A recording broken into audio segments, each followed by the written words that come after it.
Let's talk a little bit about Mayor Mamdani, because he really has hit the ground running, running New York City, and he certainly has his critics. But regardless of how they may feel, eliminating such a huge budget deficit is a massive accomplishment, and that's something that a lot of local officials struggle with. Especially with some of the uncertainty that we're facing in the economy nationwide.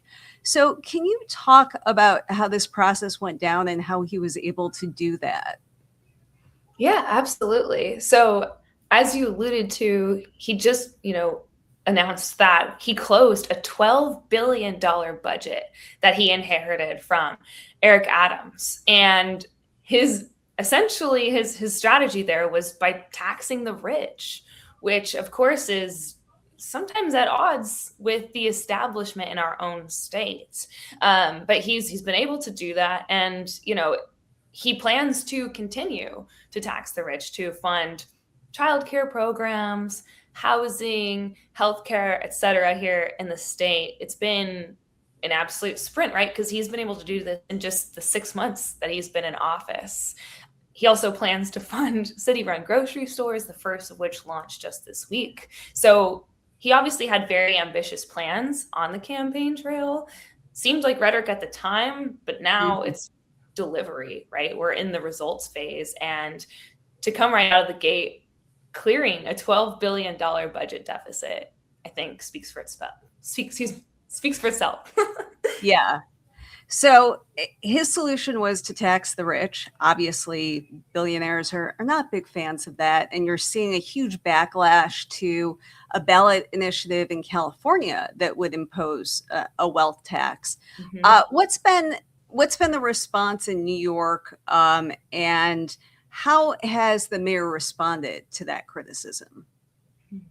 It's a really good question. So by and large, Zoran doesn't exist in a vacuum. There are several progressive candidates in office that come from the Democratic Socialists of America that propagate this tax the rich campaign, whether it be Claire Valdez or Kristen Gonzalez, right? He has a lot of allies, Chiose, in office already that support this tax the rich platform to invest wealth that is, according to them, concentrated at the top, down into different programs to improve the standard of living for residents.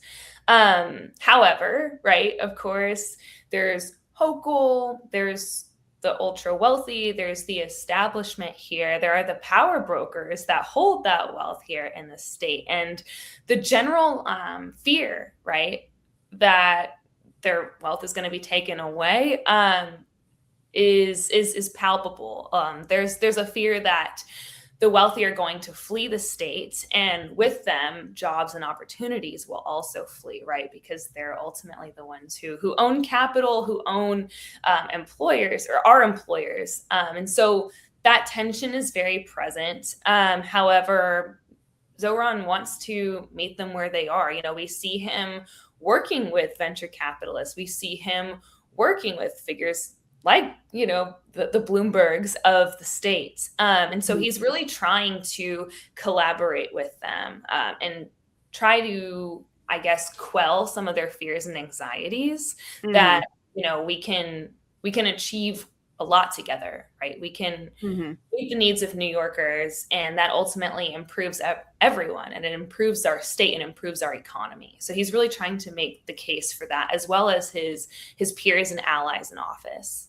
Yeah. And we saw how effectively he was able to neutralize and even charm President Trump in the Oval Office several months ago. Talk to us about that dynamic, because there have been a number of politicians who have not been as successful on the Democratic side in tangling with Trump. And actually, the fact that Mamdani was able to get Trump to almost be a fanboy over him was really weird to see. Indeed, it really was. I don't think anyone could have predicted that meeting to go as well as it did, especially because Zoran has been on the record calling Trump a fascist. Right. And he says it confidently. At the same time, I think in the same way that he is working with, the NYPD is working with the ultra wealthy power brokers of our state, right? He understands that you have to collaborate, you have to work diplomatically, even if you might not agree with them on every front, right? And so it's been very interesting to see Zoran being able to charm President Trump. And I think, he also said that that was strategic because he wants to protect the vulnerable communities in New York, but especially the immigrant communities that make up New York. And New York is one of the most diverse, if not the most diverse city in the whole country, the whole world.